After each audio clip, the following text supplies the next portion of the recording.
Nous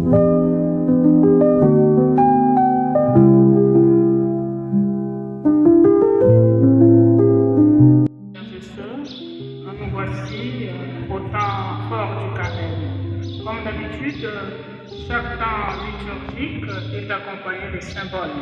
Et parmi les symboles, nous avons les couleurs liturgiques. Aujourd'hui, nous n'allons pas parler de bougies comme nous avions présenté au temps de l'Avent, mais nous allons parler plus de ce que nous appelons la paillote du carême.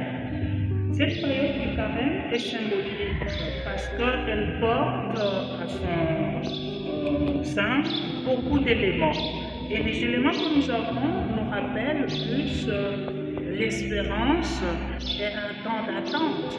C'est pratiquement le fond, le grand fond. Nous avons la couleur mauve ou encore la couleur violette qui est plus utilisée en ces temps forts du carême.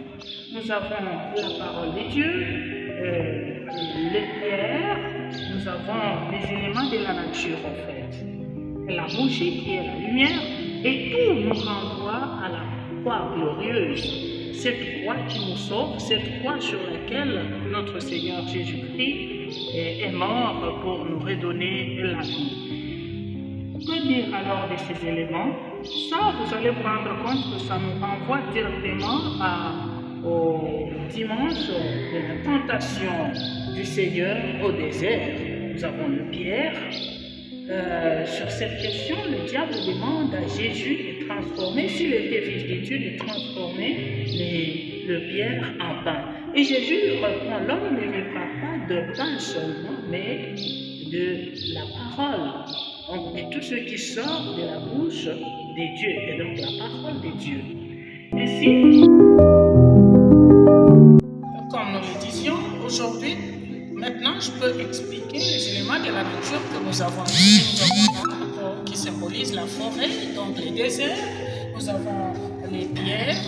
Nous avons la cruche qui symbolise l'eau vive de la rencontre de Jésus avec la femme samaritaine.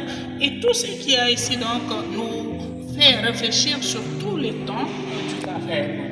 Ici, nous nous rappelons de la rencontre de Jésus avec le diable, le démon au désert.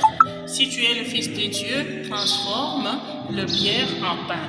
Et Jésus, il dit, l'homme ne vivra pas seulement de pain, mais de la parole. Donc la Bible, la parole de Dieu. Là-bas, c'est Jésus qui dit à la femme: si tu savais le don de Dieu, c'est toi qui m'aurais demandé à boire. Voilà, la cruche qui est de l'autre côté, d'où coule l'eau. Voilà, c'est ce symbole que nous avons ici. En dehors de ça, nous avons la lumière. Cette lumière, c'est la lumière à laquelle nous tendons. Le Christ, lumière du monde, comme on les chantera dans les tulpettes, qui annoncera vraiment la joie des Pâques.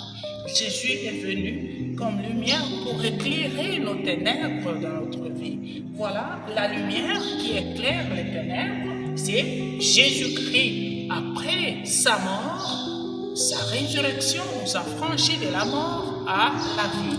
Voilà en quelque sorte les éléments que nous avons et que nous présentons en ce temps fort du carême. Bonne méditation. Merci.